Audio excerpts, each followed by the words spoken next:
Whoa. Disclaimer. Before we get into this video, I am not a trained professional or trained educated person on stan culture. So if I do get anything wrong, my apologies. This is just a quick video about my opinion on stans. Alright, enjoy the video. Stans.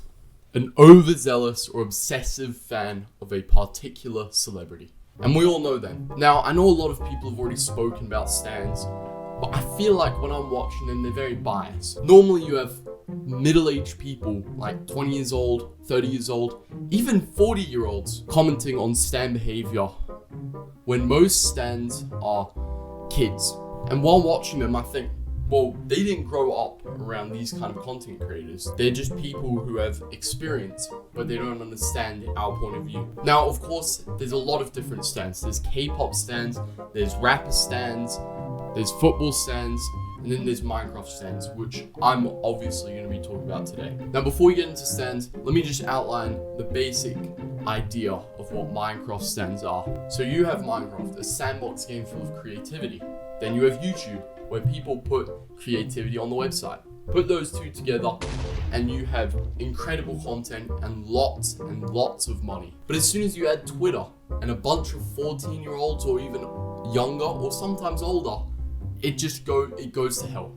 Now if you're Stan watching this and you're thinking, ooh, don't attack my senpai, ooh. Listen, obviously not all stans are horrible. Some of my friends are even stans of Minecraft creators or even other creators or influencers. Most stans you first meet are shit houses. You see weird comments, weird fan art, and weird everything about them. But some of them, in my opinion, are very nice people. And this is what I think is very biased about creators. They don't have friends who are stans. They don't understand.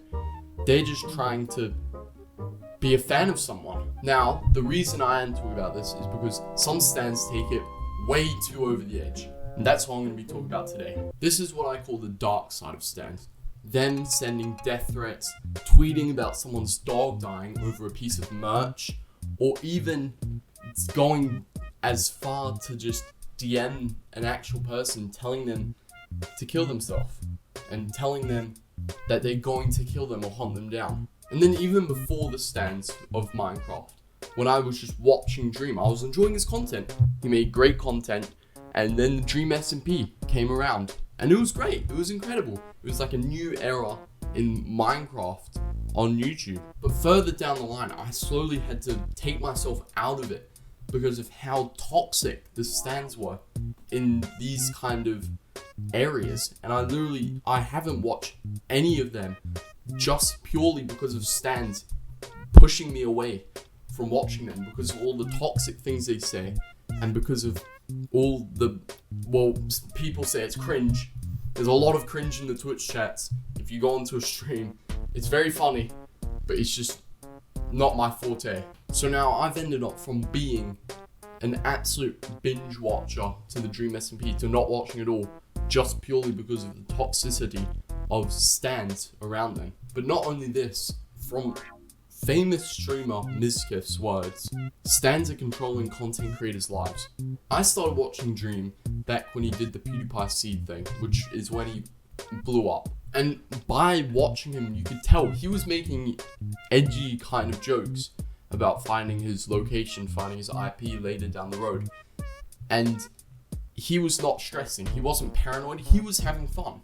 But now if you look at him, only a year down the line basically, stans are controlling him.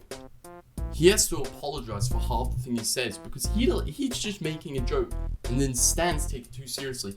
Write threads and hundreds of pages, write twit-longers about how Dream messed up in one single tweet, and that's just ruining him. Now I understand that stans are good in some situations when a content creator actually says something messed up and then stans educate them. I understand that, but you can't get angry at him for literally taking a photo with someone they enjoy or enjoyed watching growing up. And that also brings me to Carl, the one who took the photo. He had to write a whole twit longer about him taking a photo with someone he enjoyed growing up with because stans just wanted to just take him down for that. Just because I bet most of the stands don't even know who Carl was taking the photo with. Like nobody knew who he was probably. They just said, oh, Ice Poseidon, I know he's racist. You can't take a photo with him. What? But listen, I understand why people want to educate content creators.